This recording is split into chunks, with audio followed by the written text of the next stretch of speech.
தொழுகையின் ஆசீர்வாதத்திற்காக ஆண்டவரை நோக்கி ஜெபம் செய்வோம். பரிசுத்தம் நிறைந்த எங்கள் அன்பின் ஆண்டவரே, இந்த தபசு காலங்களை உம்முடைய பரிசுத்த சமூகத்தில் அதிகமாக நாங்கள் செலவு செய்ய எங்களுக்கு அருள் தந்து வருகிறீர். நன்றி சொல்லுகின்றோம். இந்த நாளின் மாலை பொழுதிலும் கர்த்தருடைய பிள்ளைகளாக உம்முடைய ஆலய பிரகாரங்களிலே நாங்கள் ஒன்றாக கூடி வரவும், உம்மை பாடி மகிமைப்படுத்தவும், உம்முடைய பரிசுத்தமான வார்த்தைகளை வாசித்து தியானிக்கவும், தெய்வ சமூகத்தில் எங்கள் இருதயத்தை ஊற்றி ஜெபிக்கவும் இவ்விதமாக கடவுள் எங்களுக்கு தருகின்ற ஆன்மீக அனுபவங்களுக்காக நன்றி சொல்லுகின்றோம். வாஞ்சையோடு கர்த்தருடைய பிரகாரங்களிலே கூடி வந்திருக்கின்ற இறைமக்கள் ஒவ்வொருவரையும் ஆண்டவர் ஆசீர்வதிப்பீராக. ஜெபத்தோடும் பயபக்தியோடும் பரிசுத்த உணர்வுகளோடும் நாங்கள் உம்முடைய சமூகத்திலே அமர்ந்திருக்கின்ற பொழுது ஆண்டவருடைய அருள் பிரசன்னத்தால் எங்களை கர்த்தர் ஆசீர்வதிப்பீராக. தொழுகையின் துவக்கம் முதல் நிறைவு மட்டும் ஆண்டவருடைய அன்பின் பிரசன்னம் எங்கள் மத்தியில் நிறைவாய் தங்கியிருக்க வேண்டும் என்று மீட்பர் இயேசு கிறிஸ்துவின் வழியாய் மிகவும் தாழ்மையோடு ஜெபிக்கின்றோம். ஜெபம் கேளும் எங்கள் ஜீவனுள்ள நல்ல பிதாவே, ஆமென். ஆண்டவருடைய பரிசுத்த சமூகத்தில் நாம் ஒரு சில பாடல்களை பாடி ஆண்டவரை மகிமைப்படுத்துவோம். முதலாவதாக 33வது பாடல். பாரிற்கத்சமனே பூங்காவில் என் நேசரையே, பாவி எனக்காய் வேண்டுதல் செய்திடும் சத்தம் தொனித்திடுதே என்ற பாடல். 33வது பாடலை இணைந்து பாடுவோம்.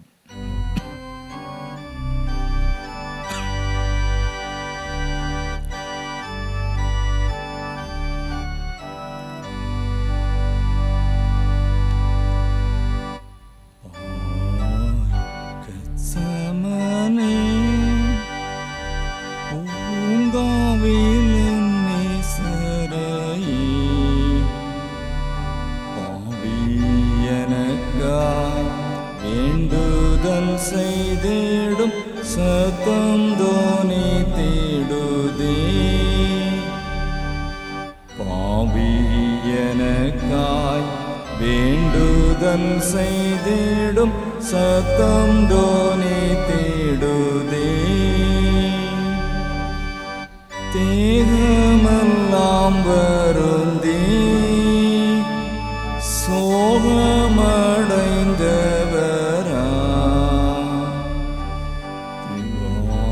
தேவன் ஏகசுதன் படும் பாடுகளெனக்காயே,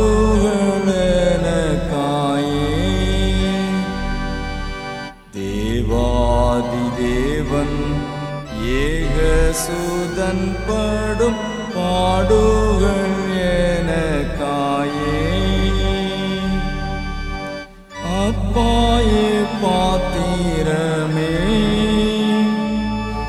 நீக்கும் சித்தமானா, எப்படியும் சித்தம் செய்ய என்னை தத்தம் செய்தேனென்றாரே, எப்படியும் சித்தம் செய்ய என்னை தத்தம் செய்தேனென்றாரே, இரத்தத்தின் வேர்வையாலே மெத்தவுமே நனைந்தே, இம்மானுவேலன் உள்ளமோருகியே வேண்டுதல் செய்தனரே, இம்மானுவேலன் உள்ளமோருகியே வேண்டுதல் செய்தனரே, மும்முறை தரை மீதே தாங்கோனாவே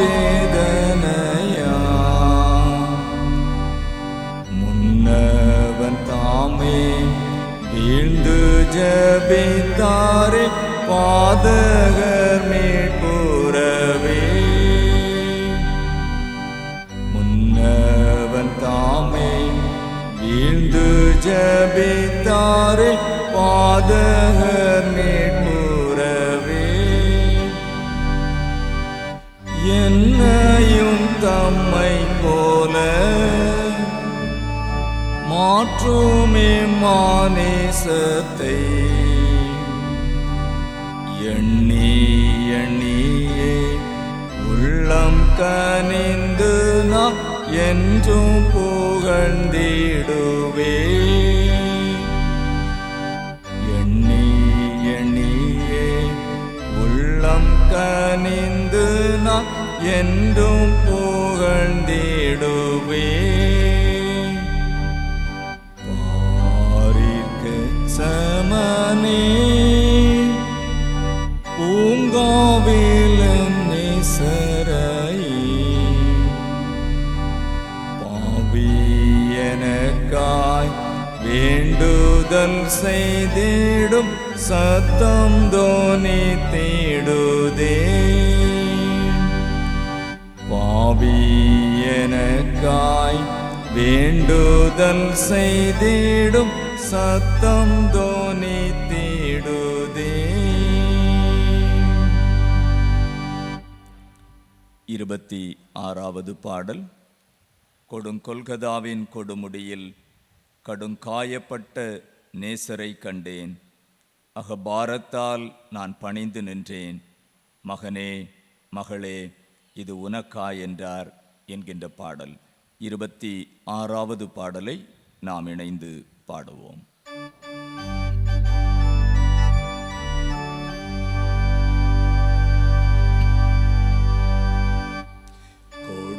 கொடுங்கொல்கதாவின் கொடுமுடியில் கடும் காயப்பட்ட நேசரை கண்டேன். அகபாரத்தால் நான் பணிந்து நின்றேன். மகனே இது உனக்கா என்றார். அகபாரத்தால் நான் பணிந்து நின்றேன். மகனே இது உனக்கா என்றார்.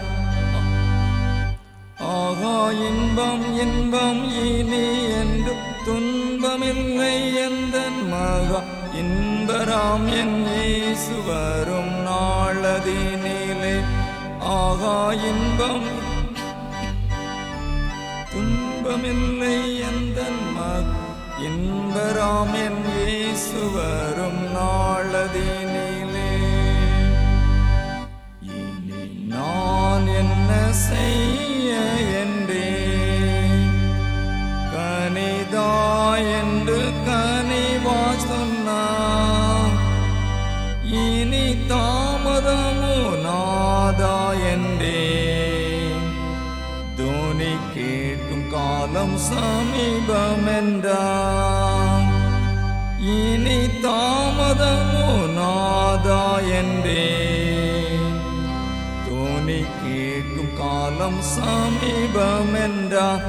ஆகா இன்பம் இன்பம் இனி என்றும் துன்பமில்லை எந்தன் மகா இன்பராம் என் இயேசு வரும் நாளதினிலே. ஆகா இன்பம் இன்பம் இனி என்றும் துன்பமில்லை எந்தன் மகா இன்பராம் என் இயேசு வரும் நாளதினிலே. நேசருக்காய் கோடி பிடிப்பேன். கல்வாரி அன்பை விளம்பிடுவேன். நொடி நேரத்தில் என்னை சந்திப்பார். முடிசூடி ஆளுகை செய்வேன். நொடி நேரத்தில் என்னை சந்திப்பார். முடிசூடி என்றும் ஆளுகை செய்வேன். ஆகா இன்பம் இன்பம் இனி என்றும் துன்பமில்லை எந்தன் மகா இன்பராம் என் இயேசு வரும் நாளதினிலே. ஆகா இன்பம் இன்பம் இனி என்றும் துன்பமில்லை எந்தன் மகா இன்பராமன் இயேசு வரும் நாளதினிலே. பாடல் எண் 1. கல்வாரி மாமலை மேல் கைகால்கள் ஆணிகளால் கடாவப்பட்டவராய் கர்த்தர் தொங்க கண்டேன் என்ற பாடல். முதலாவது பாடலை நாம் இணைந்து பாடுவோம்.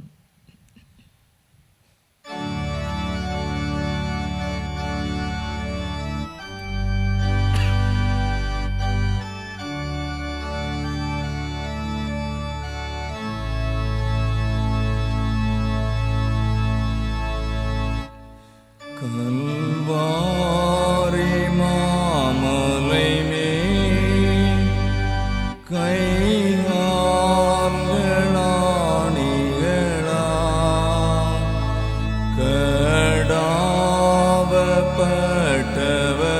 கடாவப்பட்டவராய் கர்த்தர் தொங்க கண்டேன்.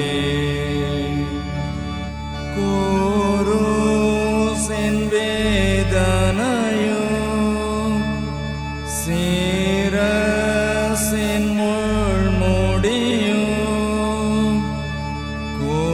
குருதி சிந்துவதும் ஊருக்கிட்டன் மனதை குருதி சிந்துவதும் ஊருக்கிட்டன் மனதை அஞ்சாதே என் மகனே மேஞ்சோம் உன் பாவமதா நெஞ்சம் கலங்காதே தஞ்சம் நானே உனக்கு எனக்கே நீ பாடு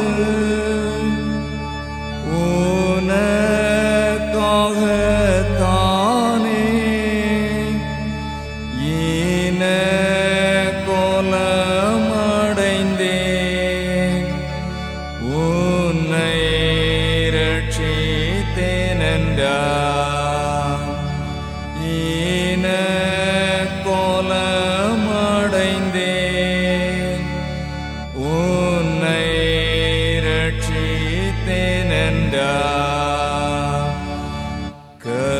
கர்த்தரின் சத்தமதை சத்தியம் என்று நம்பி பக்தியுடன் விழுந்து முத்தம் செய்தேன் அவரை. என் பாவம் நீங்கியதே எக்கேடும் ஓடியதே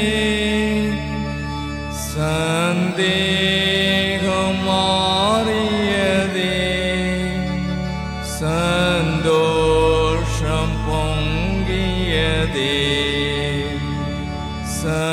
சந்தேகம் மாறியதே சந்தோஷம் பொங்கியதே.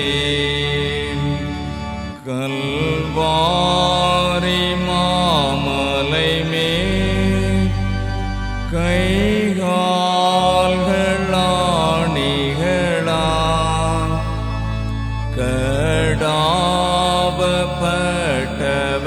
கடாவப்பட்டவராய் கர்த்தர் தொங்க கண்டேன்.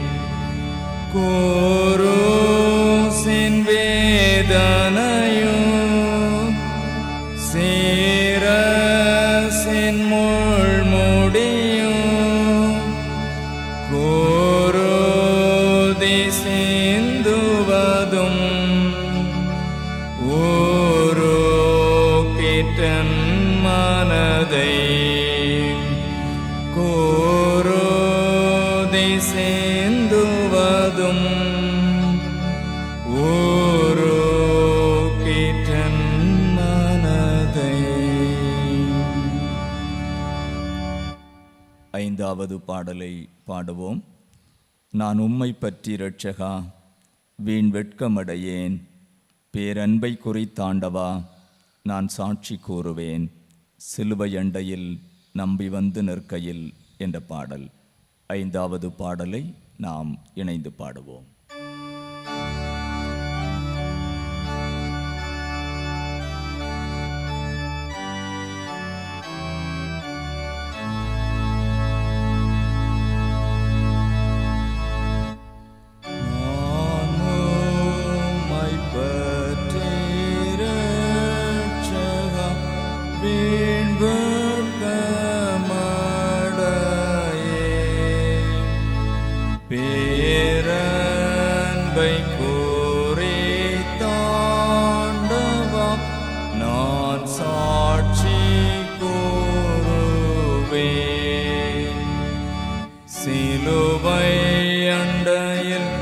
நம்பி வந்து நிற்கையில் பாவபாரம் நீங்கி வாழ்வடைந்தே.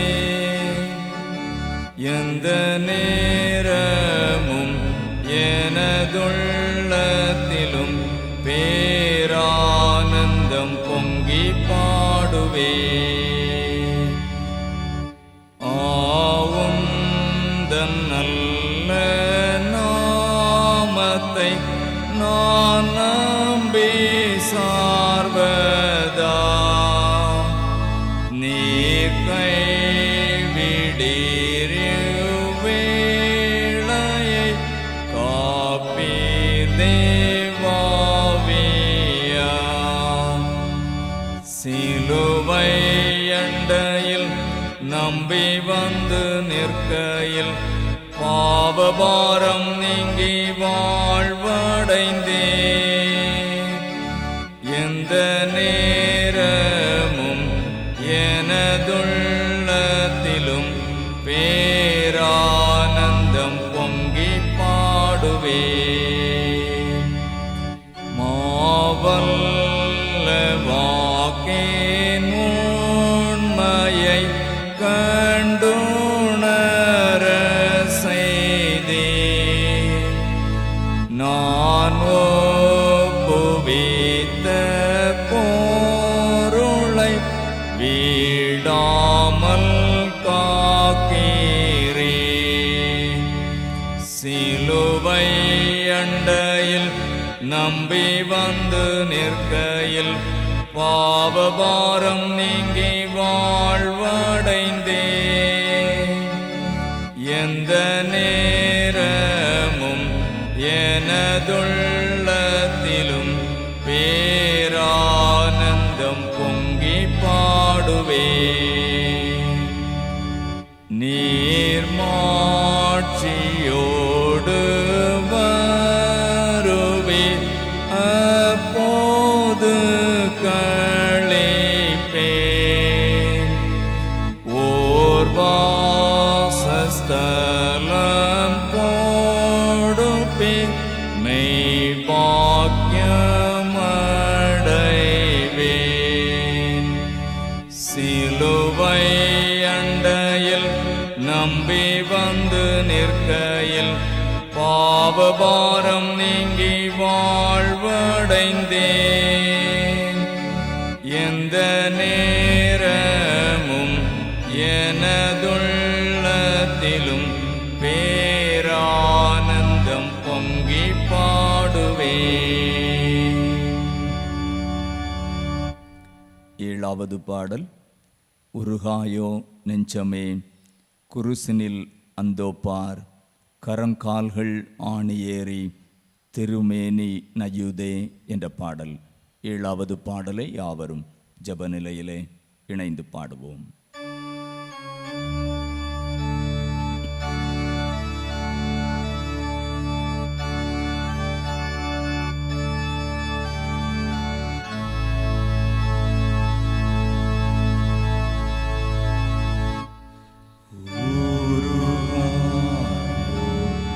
நெஞ்ச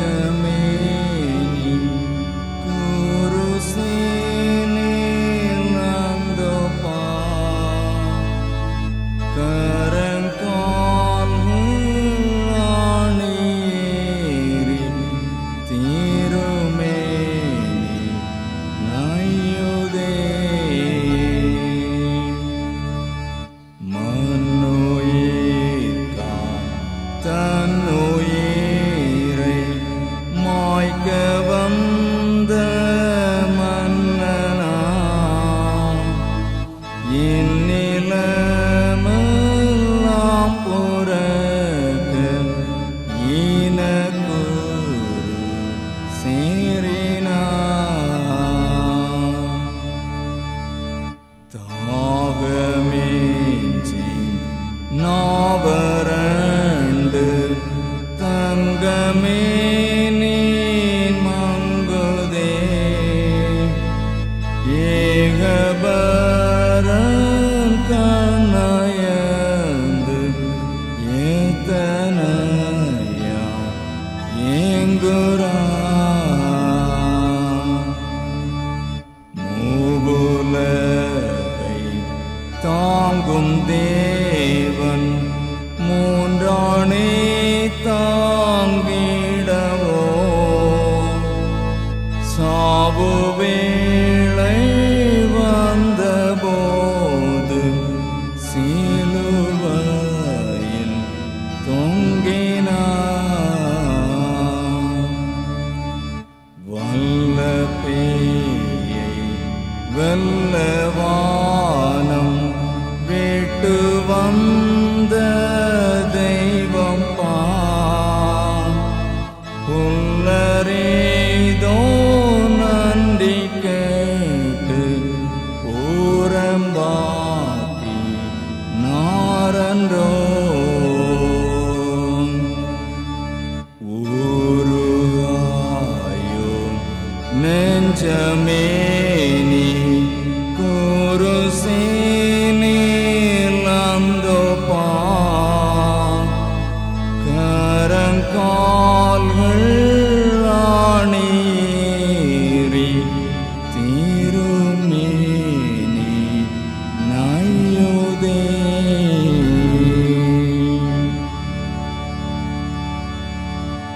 ஜெபிப்போம். அன்பு நிறைந்த ஆண்டவரே,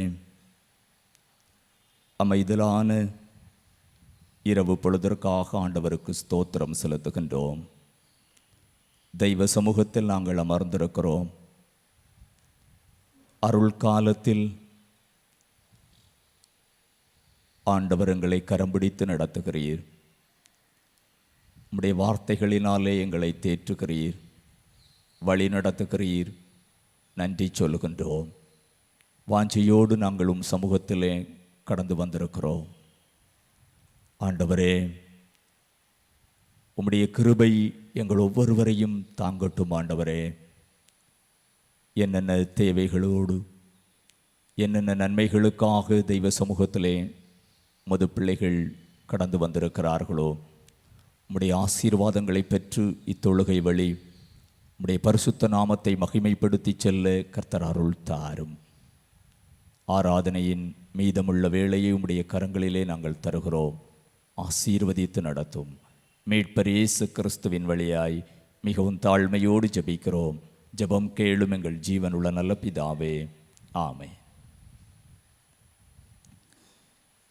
நாம் யாவரும் எழுந்து நின்று ஞான பாடல்களில் 117வது பாடலை பாடுவோம். மாவாதைப்பட்ட இயேசுவே அன்பின் வடிவம் நீர் என்ற பாடல். ஞான பாடல் 117.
சபையார் உட்காருங்கள். இன்றைய நாளின் தியானத்திற்கு ஆதாரமாக தரப்பட்டுள்ள திருமறை பகுதி பரிசுத்த லூக்கா எழுதின சுவிசேஷம் 23ஆம் அதிகாரம் வசனங்கள் 38 முதல் 42 முடிய உள்ள ஆண்டவரின் அருள் வார்த்தைகளை வாசிக்க கேட்போம்.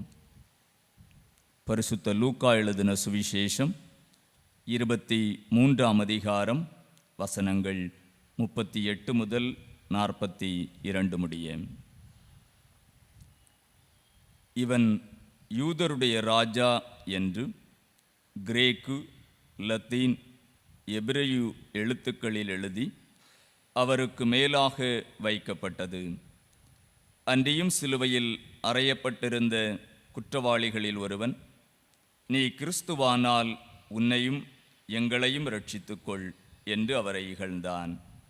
மற்றவன் அவனை நோக்கி, நீ இந்த ஆக்கினைக்குட்பட்டவனாயிருந்தும் தேவனுக்கு பயப்படுகிறதில்லையா? நாமோ நியாயப்படி தண்டிக்கப்படுகிறோம். நாம் நடப்பித்தவைகளுக்கு தக்க பலனை அடைகிறோம். இவரோ தகாததொன்றையும் நடப்பிக்கவில்லையே என்று அவனை கடிந்து கொண்டு இயேசுவை நோக்கி, ஆண்டவரே, நீர் உம்முடைய ராஜ்யத்தில் வரும்போது அடியேனை நினைத்தருளும் என்றான் என்பதுவே. வாசிக்கப்பட வேண்டிய திருமறை பாடம் வாசித்து முடிந்தாயிற்று. கிறிஸ்துவுக்கே மகிமை உண்டாவதாக.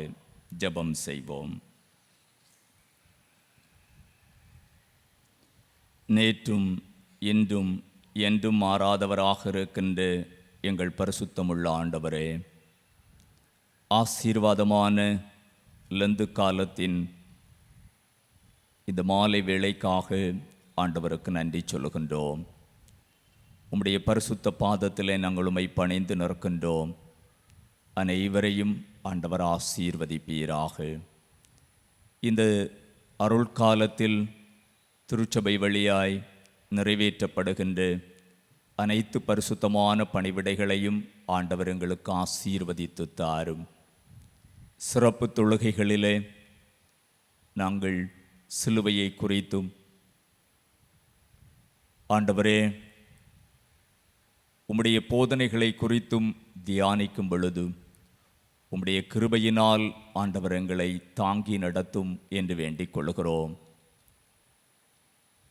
ஆண்டவருடைய அருளையும் ஆசீர்வாதத்தையும் பெற்று கடவுளுக்கு மகிமையான சாட்சிகளாய் நாங்கள் வாழுவதற்கு இந்த அருள்கால ஊழியங்கள் எங்களுக்கு உதவிகரமாக அமைய தொடர்ந்து கர்த்தர் கிருபை தாரும் என்று வேண்டிக் கொள்கிறோம். பரிசுத்தமான பணிவிடைகளிலே பங்கெடுக்கின்ற அனைத்து மத அடியவர்களையும் ஆண்டவர் ஆசீர்வதிப்பீராக. திருச்சபையின் குடும்பங்களுக்காக நாங்கள் ஜெபிக்கின்றோம். விசேஷமாக மருத்துவமனைகளிலே அனுமதிக்கப்பட்டு சிகிச்சை பெற்று வருகின்ற ஆண்டவரே, எங்கள் குடும்பத்தின் பிள்ளைகளுக்காக நாங்கள் ஜெபிக்கின்றோம். தீவிர சிகிச்சை பிரிவிலே அனுமதிக்கப்பட்டு சிகிச்சை பெறுகின்றவர்கள் உண்டு. கடினமான வாழ்வின் சூழலிலே கண்ணீரோடு உம்மை நோக்கி பார்க்கின்ற பிள்ளைகள் உண்டு. ஆண்டவர் தமது மனதுருக்கத்தை ஒவ்வொருவர் மீதும் கர்த்தர் காண்பிப்பீராக. செய்யப்படுகின்ற சிகிச்சைகள் வாயிலாக நல்ல விடுதலையை பெற்றுக்கொள்ள ஆண்டவர் கிருபை தர வேண்டும் என்று சொல்லி ஜெபிக்கின்றோம். பயப்படாதே, நான் உனக்கு துணை நிற்கிறேன் என்று சொல்லுகின்ற கடவுளுடைய வாக்கின்படியே ஆண்டவர் தமது பிள்ளைகளை பலப்படுத்தும். உம்முடைய கிருபையினால் ஆட்கொண்டு நடத்தும். ஆண்டவரே, காயப்பட்ட கரம் நீட்டி தொட்டு அற்புதமான சுகத்தை தாரும் என்று சொல்லி நாங்கள் ஜெபிக்கின்றோம். இந்நாட்களிலே தேர்வெழுதி கொண்டிருக்கின்ற எங்கள் மாணவ செல்வங்களுக்காக நாங்கள் ஜெபிக்கிறோம். ஆண்டவரே, இந்த கல்வி ஆண்டின் இறுதி பகுதி வரை ஆண்டவர் ஆச்சரிய பிரகாரமாக வழி நடத்தி வந்தீர். சிறந்த முறையில் தங்களை ஆயத்தப்படுத்தி கொள்ள பிள்ளைகளுக்கு ஆண்டவர் உதவி செய்தீர். நன்றி சொல்கிறோம். இந்த தேர்வு காலங்கள் மிகுந்த ஆசீர்வாதமாக அமையட்டும். புதிய கல்வியாண்டில் புதிய கல்வி வாய்ப்புகளை பெற்று உன்னத நிலை அடைய ஆண்டவரே, ஒவ்வொரு பிள்ளைகளுக்கும் கர்த்தர் கிருபை தாரும் என்று நாங்கள் வேண்டிக் கொள்கின்றோம். பற்பல நன்மைகளுக்காக, வாழ்வின் ஆசீர்வாதங்களுக்காக தெய்வ சமூகத்திலே கர்த்தருடைய பாதத்திலே தங்களுடைய இருதயத்தை ஊற்றி ஜெபிக்கின்ற உமது பிள்ளைகளுக்காக நாங்கள் வேண்டுதல் செய்கின்றோம். அவரவர் மன விருப்பத்திற்கேற்ற நன்மைகளை, ஆசீர்வாதங்களை ஆண்டவர் அருளி செய்ய வேண்டும் என்று வேண்டிக் கொள்கின்றோம். முதுமையின் பலவீனங்களினாலே சோர்ந்து போய் காணப்படுகின்ற எங்கள் குடும்பங்களின் மூத்த பெற்றோருக்காக ஜெபிக்கின்றோம். ஆண்டவரே, என் கிருபை உனக்கு போதும் என்று சொல்லுகின்ற கடவுளுடைய வாக்கின்படியே இந்த முதுமையான காலங்களிலே தேவரீர் தமது பிள்ளைகளை ஆண்டவர் ஆதரித்து நடத்த வேண்டும் என்று சொல்லி மன்றாடுகின்றோம். அன்பு நிறைந்த ஆண்டவரே, எங்கள் தேசம் முழுவதிலும் ஆற்றப்படுகின்ற அருள் பணிகளுக்காக நாங்கள் ஜெபிக்கின்றோம். அனைத்து அருள் தொண்டர்களுக்காக, குடும்பங்களுக்காக வேண்டிக் கொள்ளுகின்றோம். பணிக்களங்களிலே கடவுளுக்கு மகிமையாக நிறைவேற்றப்படுகின்ற ஒவ்வொரு ஊழியங்களையும் ஆண்டவர் ஆசீர்வதித்து தர வேண்டும் என நாங்கள் ஜெபிக்கின்றோம். எங்கள் தேசத்தில் ஆண்டவரே, அமைதியும் சமாதானத்தையும் கர்த்தர் தொடர்ந்து தாரும். ஆட்சியாளர்கள், அதிகாரம் வகிக்கின்றவர்கள் உத்தம இருதயத்தோடும் உண்மையான மனசாட்சியோடும் கடவுளுக்கு அஞ்சி தங்கள் கடமைகளை நிறைவேற்ற ஆண்டவர் வழிநடத்த வேண்டும் என்று சொல்லி மன்றாடுகின்றோம். நம்முடைய பரிசுத்தமான வார்த்தைகளை கேட்க நாங்கள் ஜெபத்தோடு ஆயத்தப்படுகிறோம். கர்த்தர் எங்களோடு பேசுவீராக. துதி, கனம், மகிமை அனைத்தையும் ஆண்டவருக்கு ஏறெடுக்கிறோம். மீட்பர் இயேசு கிறிஸ்துவின் வழியாய் மிகவும் தாழ்மையோடு ஜெபிக்கின்றோம். ஜெபம் கேளும் எங்கள் ஜீவனுள்ள நல்ல பிதாவே, ஆமேன்.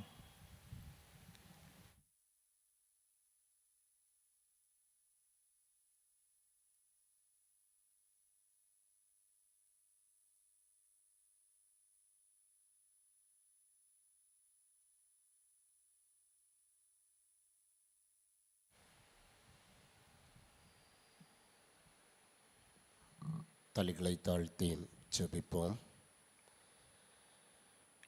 சிலுவை வழியாக எங்களுக்கு வாழ்வு தந்த எங்கள் நல்ல ஆண்டவரே, உம்முடைய பாடுகள் சார்ந்த, சிலுவை சார்ந்த செய்திகளை இந்த லந்து நாட்களிலே நாங்கள் தியானிக்க கடவுள் எங்களுக்கு தந்து வருகிற வாய்ப்புகளுக்காக நன்றி செலுத்துகிறோம். இந்த நாளிலும் கூட சிலுவையை நோக்கி தொடுக்கப்பட்ட ஏளனமான வார்த்தைகளை இந்த லந்து நாளிலும் நாங்கள் தியானிக்க முற்படுகின்றோம். இந்த நாளின் தியான உரைகளை கடவுள் எங்களுக்கு ஆசீர்வதித்து தர ஜெபிக்கின்றோம். இயேசு கிறிஸ்துவின் வழியாக இவற்றை கேட்கிறோம் பிதாவே, ஆமேன்.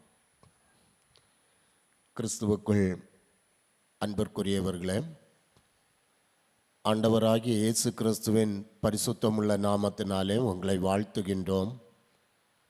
இந்த லந்து நாட்கள் நம் அனைவருடைய ஆத்மீக வாழ்விற்கும் மிகுந்த ஆசீர்வாதமான நாட்களாக மாத்திரமல்ல, நாம் ஆண்டவரை அதிகமாக ஆண்டவரிடத்தில் நெருங்கி வந்து ஆண்டவருக்குள்ளாக வாழ்ந்து ஆண்டவருடைய திருவுள சித்தத்திற்கு நம்மை அர்ப்பணிக்கின்ற நாட்களாக அமைய ஆண்டவரிடத்தில் நாம் மன்றாடுவோம். இந்த லந்து நாட்களில் சிலுவையை குறித்த அதிகமான தியான உரைகளை நாம் கேட்டுக்கொண்டிருக்கிறோம். சிறப்பாக இந்த வெள்ளிக்கிழமைகளில் சிலுவையிலே தொங்கிக் கொண்டிருக்கின்ற இயேசு கிறிஸ்துவை நோக்கி ஏளனமாக, பரிகாசமாக பழித்து சொல்லப்பட்ட வார்த்தைகள், சிலுவையை நோக்கி தொடுக்கப்பட்ட அம்புகள் என்ற தலையங்கத்திலே நாம் தியானித்து கொண்டே வருகின்றோம். அந்த நிலைகளிலும்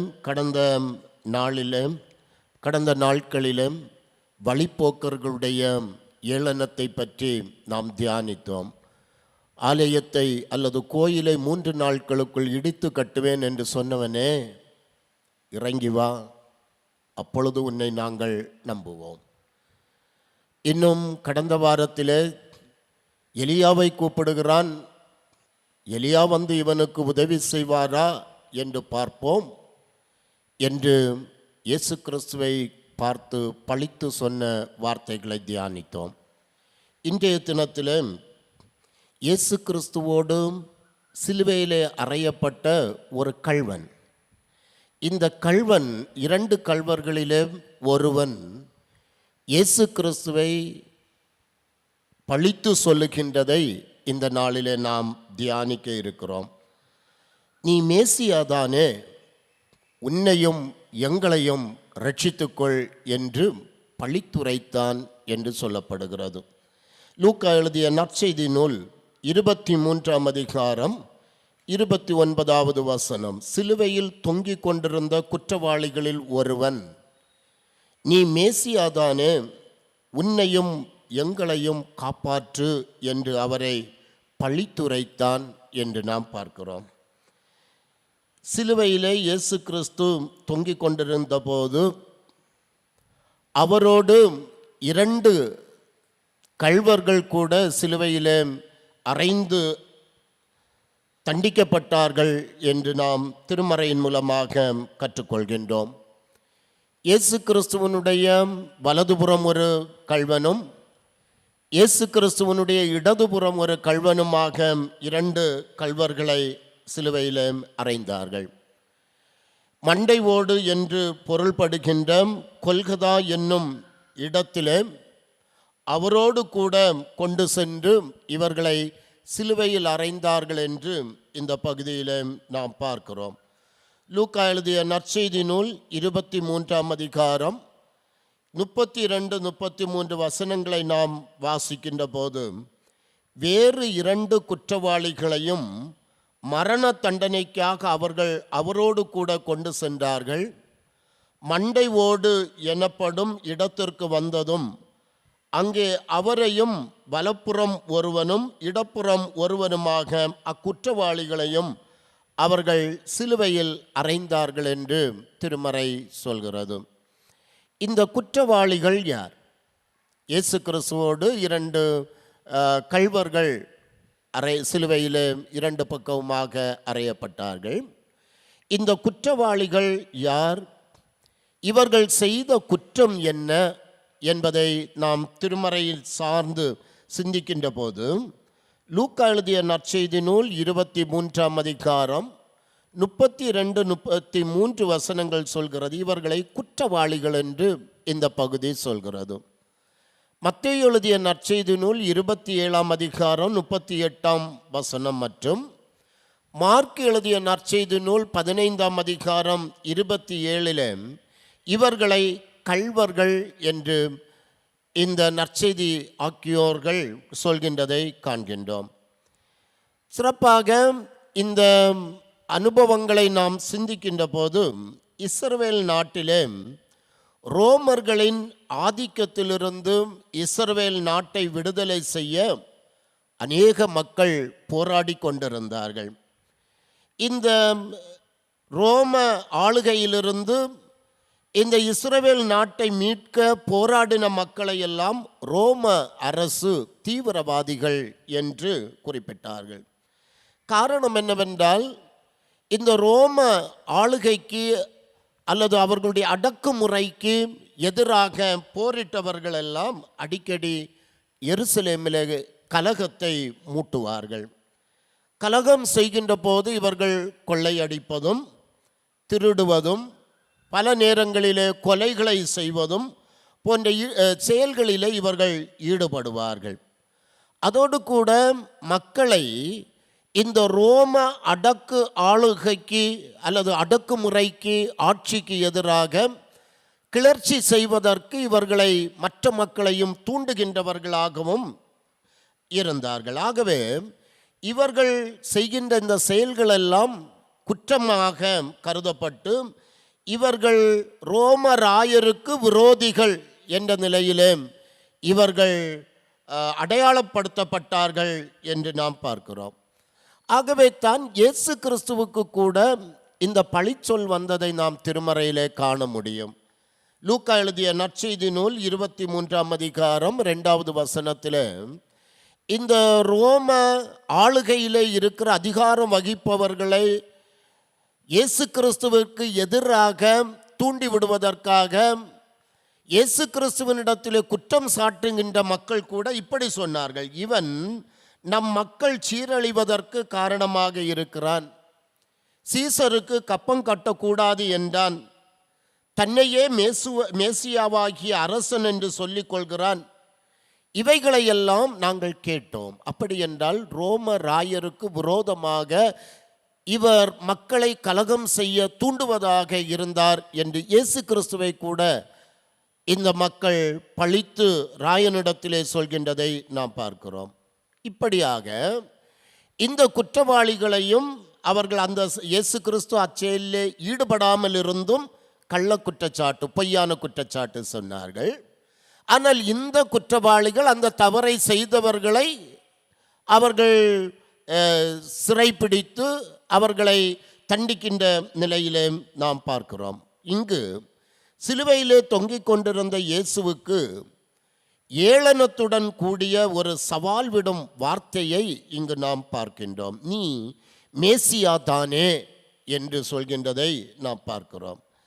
இந்த இயேசு கிறிஸ்துவோடு சிலுவையிலே அறையப்பட்ட இந்த கள்வன் அல்லது இந்த குற்றம் சாட்டப்பட்டவன் இயேசு கிறிஸ்துவுக்கு அருகாமையிலே இருந்து கொண்டு இயேசு கிறிஸ்துவை நோக்கி இந்த ஏளனமான அம்பை தொடுக்கின்றதை நாம் பார்க்கின்றோம். இந்த இவருடைய கூற்று அல்லது நீ சிலுவையில் நீ மேசியா தானே, உன்னையும் எங்களையும் நீ காப்பாற்றிக்கொள் என்ற இவனுடைய ஏளன பேச்சை நாம் சிந்திக்கின்ற போது முதலாவதாக இந்த ஏளன பேச்சு அல்லது இயேசு கிறிஸ்துவை நோக்கி தொடுக்கப்பட்ட இந்த ஏளனமான அம்பு முதலாவதாக நமக்கு உணர்த்துகின்ற செய்தி என்னவென்றால், மேசியா என்ற தெய்வத்தன்மைக்கு சவால் விடப்பட்டு பழிக்கப்பட்ட இயேசு கிறிஸ்துவை இங்கு நாம் பார்க்கிறோம். மேசியா என்ற தெய்வத்தன்மைக்கு, இயேசு கிறிஸ்துவனுடைய தெய்வத்தன்மைக்கு சவால் விடப்பட்டு இயேசு கிறிஸ்து இங்கு பழிக்கப்பட்டு சிலுவையிலே தொங்கிக் கொண்டிருக்கிறார் என்று நாம் பார்க்கிறோம். லூக்கா 23 வசனம் சொல்கிறது, சிலுவையில் தொங்கிக் கொண்டிருந்த குற்றவாளிகளில் ஒருவன் நீ மேசியா தானே என்று சொன்னான். இங்கு சொல்லப்படுகின்ற இந்த கள்வனுடைய பேச்சு விசுவாச அறிக்கை அல்ல. நீர் மேசியா தானே என்று சொல்வது ஒரு விசுவாச அறிக்கையை போல பொதுவாக தோன்றும். ஆனால் இங்கு இயேசு கிறிஸ்துவை பார்த்து சொல்லப்பட்ட செய்தி, இந்த அறிக்கை ஒரு விசுவாச அறிக்கை அல்ல, மாறாக மேசியா என்பதற்கு சந்தேகமான அவன் நம்பிக்கையுடைய சவால் விடுகின்ற ஒரு ஆவண பேச்சாக இந்த பேச்சு இருக்கிறது என்று நாம் அறிந்து கொள்கின்றோம். காரணம், இந்த வசனத்தினுடைய கடைசி பகுதி அதைத்தான் சொல்கிறது, நீ மேசியா தானே என்று அவரை பழித்துரைத்தான் என்று சொல்லப்படுகின்றதை நாம் பார்க்கிறோம். இதற்கு ஒரு காரணமும் உண்டு என்பதை நாம் சிந்தித்து கொள்ள வேண்டும். யூதர்கள் இயேசுவை மேசியா என்று ஏற்றுக்கொள்ளவில்லை. ஆனால் இயேசு மேசியா என்று அவருடைய அனுபவங்களிலே, போதனைகளிலே, இன்னும் மக்கள் அறிக்கை செய்த பல நிகழ்வுகளிலே இயேசு கிறிஸ்து மேசியா என்பது வெளிப்பட்டதை நாம் பார்க்கின்றோம். உதாரணமாக பேதுரு சொல்வார், நீர் ஜீவனுள்ள தேவனுடைய குமாரனாகிய கிறிஸ்து அல்லது மேசியா என்று அறிக்கை செய்கின்றதை நாம் பார்க்கிறோம்.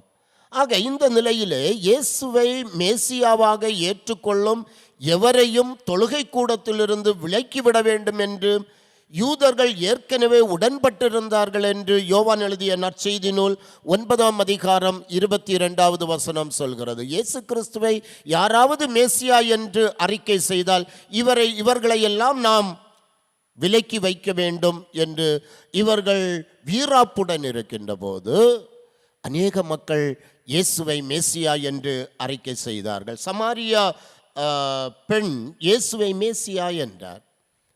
கிறிஸ்து எனப்படும் மேசியா வருவார் என எனக்கு தெரியும், அவர் வரும்போது அனைத்தையும் எங்களுக்கு அறிவிப்பார் என்று இயேசு கிறிஸ்துவனிடத்தில் இந்த சமாரியா ஸ்திரீ சொல்கிறாள். அதோடு கூட இந்த சமாரியா ஸ்திரீ தன்னுடைய இனத்தாரிடத்திலே சென்று சொல்லுவாள், வந்து பாருங்கள், என்னோடு ஒருவர் பேசினார், அவர் என்னுடைய வாழ்க்கையிலே நடந்தவைகளை எல்லாம் சொன்னார், வந்து பாருங்கள், அவர் மேசியாதானோ. ஆக அநேக மக்கள் விசுவாச அறிக்கையாக இயேசு கிறிஸ்துவனுடைய வாழ்வு, செயல், அனுபவங்களை கண்டு இவர் மேசியா என்று அறிக்கை செய்து கொண்டிருக்கின்ற போது இங்கு இயேசு கிறிஸ்துவனுடைய மேசியா தன்மைக்கு, தெய்வத்தன்மைக்கு ஒரு சவால் விடுகின்ற ஒரு நிகழ்வாக இந்த நிகழ்வு இங்கு காட்டப்படுகின்றதை பார்க்கிறோம். பேதுரு கூட சொன்னார், நீர் மேசியா, நீர் வாழும் கடவுள் என்று சொன்னார். ஆனால் இங்கு இந்த கள்வன், நீர் மேசியா தானே, உன்னையும் எங்களையும் காப்பாற்று என்று கூறுவது இயேசு கிறிஸ்து மேசியா என்ற உண்மைக்கு ஒரு இறுதி சோதனையாக இருந்தது.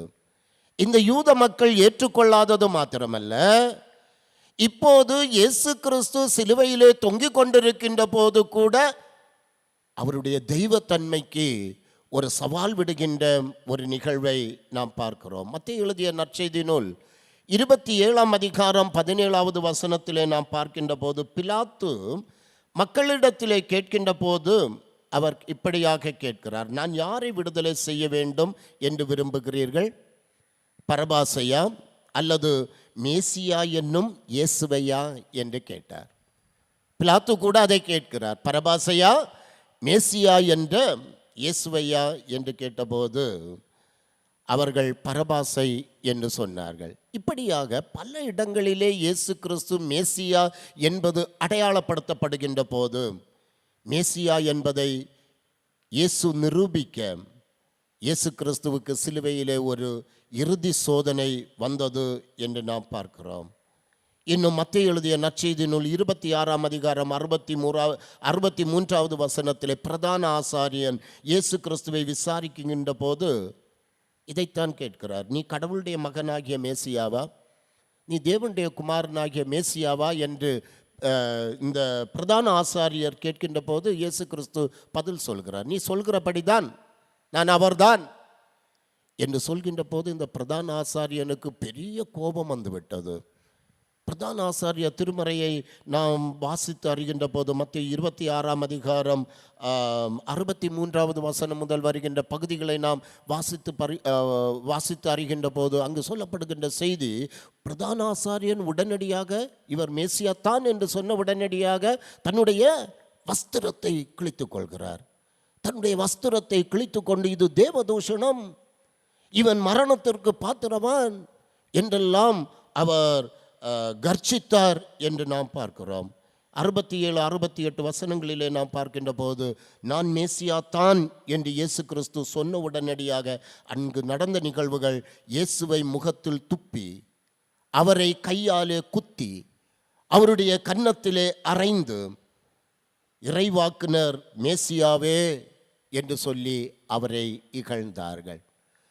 அவரை பரிகசித்து அடித்து துப்பி கன்னத்திலே அடித்து, அதோடு கூட அவர்கள் என்ன சொல்கிறார்கள் என்றால், இறைவாக்குனராகிய மேசியாவே, நீ மேசியாதானே, அப்படி என்றால் உன்னை அடித்தது யார் என்று சொல்லு பார்ப்போம். இவ்வளவு ஏளனங்களை எல்லாம், இவ்வளவு அவமானங்களை எல்லாம் இயேசு கிறிஸ்து தன்னுடைய விசாரணை நேரத்திலும் இப்போது இறுதி கட்டமாக சிலுவையிலே தொங்கிக் கொண்டிருக்கின்ற போது கூட, நீ மேசியாவா, நீ மேசியா தானே, நீ மேசியாவென்றால் உன்னையும் நீ ரட்சித்துக்கொள், எங்களையும் ரட்சித்துக்கொள் என்று கேட்கின்றதை நாம் பார்க்கிறோம். எனக்கு அருமையான ஆண்டவருடைய பிள்ளைகளே, இயேசு கிறிஸ்து சிலுவையிலே தொங்கிக் கொண்டவராய் இந்த ஏளனங்களை எல்லாம், இந்த அவமானங்களை எல்லாம் இயேசு கிறிஸ்து இந்த உலகம் வாழ்வடைவதற்காக சகித்தார். தான் வந்த நோக்கத்தை அவர் நிறைவேற்றுவதற்காக கல்வாரி சிலுவையில் இந்த ஏளனங்களை எல்லாம் இயேசு கிறிஸ்து சகித்தார் என்று நாம் பார்க்கிறோம். எதற்காக என்றால், நாம் ஒவ்வொருவரும் மீட்படைய வேண்டும், நாம் ஒவ்வொருவரும் ரட்சிக்கப்பட வேண்டும், அனைவரும் ஆண்டவருடைய பிள்ளைகளாக மாற்றப்பட வேண்டும், யாரும் அழிவை சந்தித்து விடக்கூடாது என்று சொல்லக்கூடிய பெருநோக்கோடு இயேசு கிறிஸ்து இந்த இழிநிலைகளை எல்லாம் சந்தித்தார் என்று நாம் பார்க்கிறோம். நம்முடைய வாழ்க்கையிலே கூட உண்மையான கிறிஸ்தவர்களாக கிறிஸ்துவனுடைய போதனைகளை ஏற்றுக்கொண்டு வாழ்கின்ற போது நமக்கும் கொடுக்கப்படுகின்ற சவால்கள், பழித்துரைகள், நமக்கு முன்பாக வைக்கப்படுகின்ற ஏளனங்கள், இவ்வளமான அனுபவங்களை இயேசு கிறிஸ்துவை போல பல நேரங்களிலே நாமும் கடந்து செல்வோம்.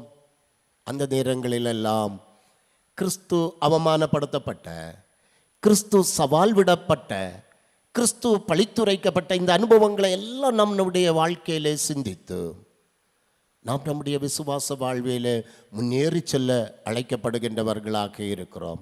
உலக பிரகாரமாக பார்க்கின்ற போது அநேகர் நமக்கு சொல்வாங்க, உனக்கு தைரியம் இருந்தா நீ வா, நீ ஆம்பளையா இருந்தா நீ வா, நீ இன்னாருக்கு மகனா இருந்தா நீ வா, நீ இந்த பெரிய போஸ்ட்ல எல்லாம் இருக்கிறிய வா பார்ப்போம். இப்படிப்பட்ட சவால்கள் எல்லாம் நமக்கு முன்பாக வரும்.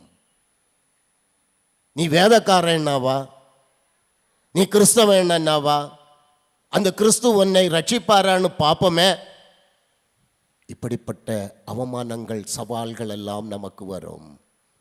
அந்த நிலைகளிலே கிறிஸ்துவை நாம் எண்ணி பார்க்கிறவர்களாய், கிறிஸ்துவனிடத்திலே இருந்த அந்த பண்புகளை எல்லாம் நம்முடைய வாழ்க்கையில் ஏற்று நடக்கின்றவர்களாக இருக்க அழைக்கப்படுகிறோம். ஆக மேசியா என்ற தெய்வத்தன்மைக்கு சவால் விடப்பட்ட இயேசு கிறிஸ்துவை பார்க்கிறோம். இரண்டாவதாக நிறைவாக பார்க்கிற போது தன்னையும் பிறரையும் காப்பாற்ற இயலாதவராக இயேசு கிறிஸ்து ஏளனப்படுத்தப்பட்டார். தன்னையும் காப்பாற்ற முடியாதவராகவும் மற்றவர்களையும் காப்பாற்ற முடியாதவராக இங்கு அவர் ஏளனப்படுத்தப்படுகின்றதை பார்க்கிறோம். லூக்கா 23:39 உன்னையும் எங்களையும் காப்பாற்று என்று சொல்லி அவரை பழித்துரைத்தான் என்று நாம் பார்க்கிறோம். இயேசுவை சிலுவை கள்ளன் பழித்துரைக்கின்ற போது தன்னுடைய நிலையை உணராமல் இயேசுவை இகழ்ந்தான். காப்பாற்று என்ற சொல் குற்றவாளியின் விண்ணப்பமாக அல்ல, நான் ஏற்கனவே சொன்னவனமாக அது ஏளனமான வார்த்தையாக இருந்தது. இயேசு கிறிஸ்து தன்னையும் உலகத்தையும் காப்பார் விடுவிப்பார் என்று அவர் நம்பவில்லை. நம்மையும் உலகையும் விடுவிக்கவே இயேசு கிறிஸ்து சிலுவை சாவை ஏற்றார் என்பதையும் அவன் நம்பவில்லை. எனவே தான் அவனுடைய பேச்சு நம்பிக்கையே அல்ல, அவநம்பிக்கையை, ஏளனத்தை வெளிப்படுத்தியதை நாம் பார்க்கிறோம். எனக்கு அருமையான கர்த்தருடைய பிள்ளைகளே, இயேசு கிறிஸ்து தன்னை இந்த உலகத்திற்காக தியாக பலியாக தந்து தன்னை அழித்து இந்த உலகத்தை மீட்டு கொண்டார். இந்த உலகத்தை காப்பாற்றுவதற்காக இந்த உலகத்திலே வந்தார். அதைத்தான் திருமறை நமக்கு போதிக்கிறது. அவர் சிலுவையின் மரண பரியந்தம் தன்னை தாழ்த்தினார். பிதாவுக்கு சமமாயிருந்ததை கொள்ளையாடின பொருளாக எண்ணாமல் தன்னைத்தான் வெறுத்து அடிமையின் ரூபம் எடுத்து மனுஷ சாயலானார் என்று நாம் பார்க்கிறோம். அருமையான ஆண்டவருடைய பிள்ளைகளே, தன்னையும் பிறரையும் காப்பாற்ற இயலாதவனாக இயேசு கிறிஸ்து ஏளனப்படுத்தப்பட்ட போதும் கூட அந்த ஏளனங்களை எல்லாம் தன்னுடைய வாழ்க்கையில் சகித்து கொண்டவராய் நாம் ஒவ்வொருவரும் மீட்படைவதற்காக, நாம் வாழ்வு பெறுவதற்காக ஆண்டவர் இந்த ஏளனங்களை சகித்தார். இந்த உலகம் வாழ்வு பெற்றது. இந்த ஏளனங்களுக்கெல்லாம் பிரதிபலனாக நம்முடைய ஏளனங்கள், நாம் ஏளனப்படுத்தப்பட வேண்டிய நிலைகளிலே ஆண்டவர் ஏளனப்படுத்தப்பட்டு நமக்கு சிலுவை வழியாக ஆண்டவர் மீட்பை தந்தார். அந்த மீட்பை நம்முடைய வாழ்க்கையிலே நாம் சொந்தமாக்கி கொள்வோம். கர்த்தருடைய பிள்ளைகளாக வாழ்வோம், சாட்சியாக வாழ்வோம். கிறிஸ்துவில் இருந்த சிந்தையே உங்களிலும் இருக்க கடவது என்று திருமறை போதிக்கிறது. ஆமென்.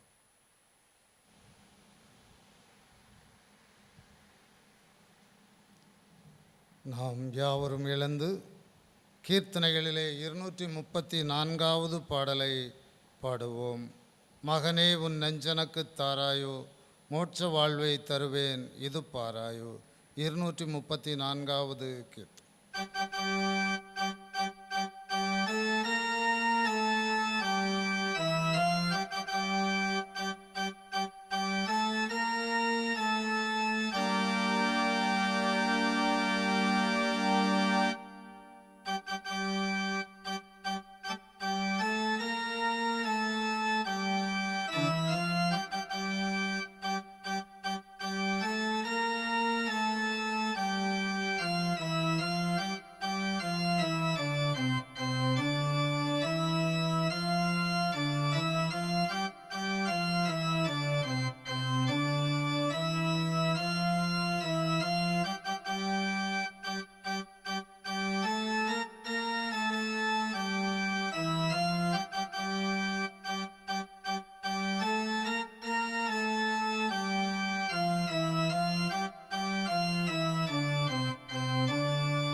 ஜெபம் செய்வோம்.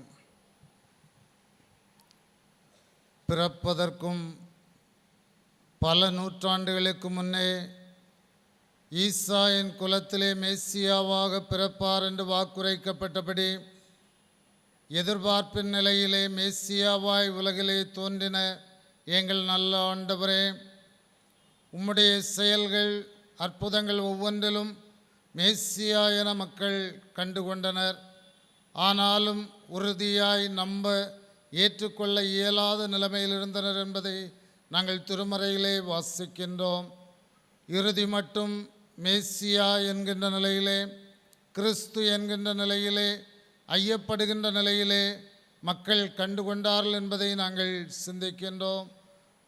சிலுவையில் அறையப்பட்ட நிலையிலும் கூட உடன் அறையப்பட்ட கள்வன் கிறிஸ்துவானால் எங்களையும் முன்னையும் ரட்சித்துக் கொள் என்று ஏளனத்தோடு சொல்லுகின்ற கூற்றை இன்று நாங்கள் தியானித்தோம்.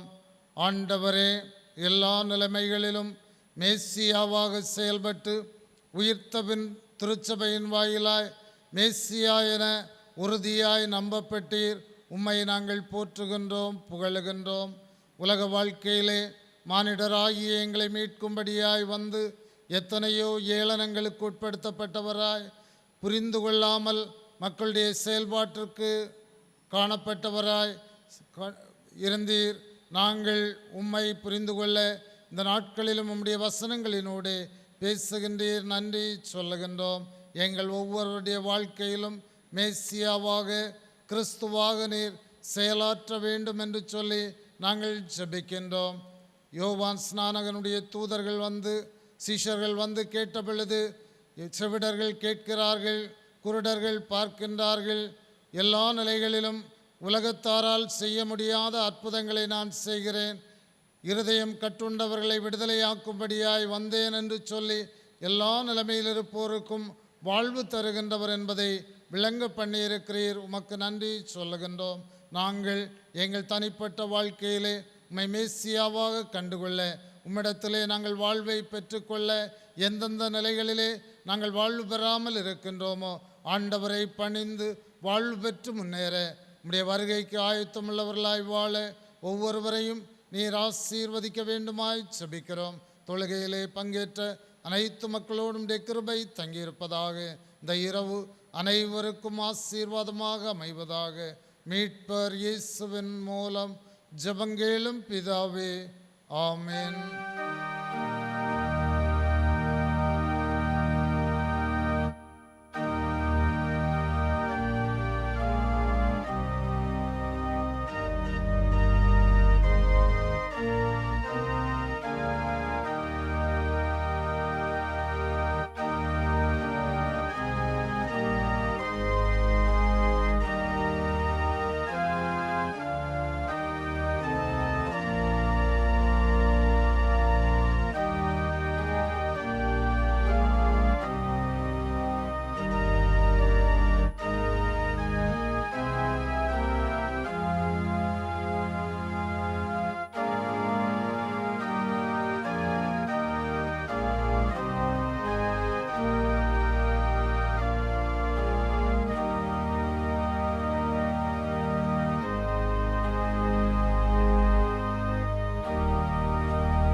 நம்முடைய ஆண்டவராகிய இயேசு கிறிஸ்துவின் கிருபையும் பிதாவாகிய தேவனுடைய அன்பும் தூயாவியானவருடைய ஐக்கியம் உங்கள் அனைவரோடும் உலகம் அனைத்தோடும் என்றும் நிலைத்திருப்பதாக.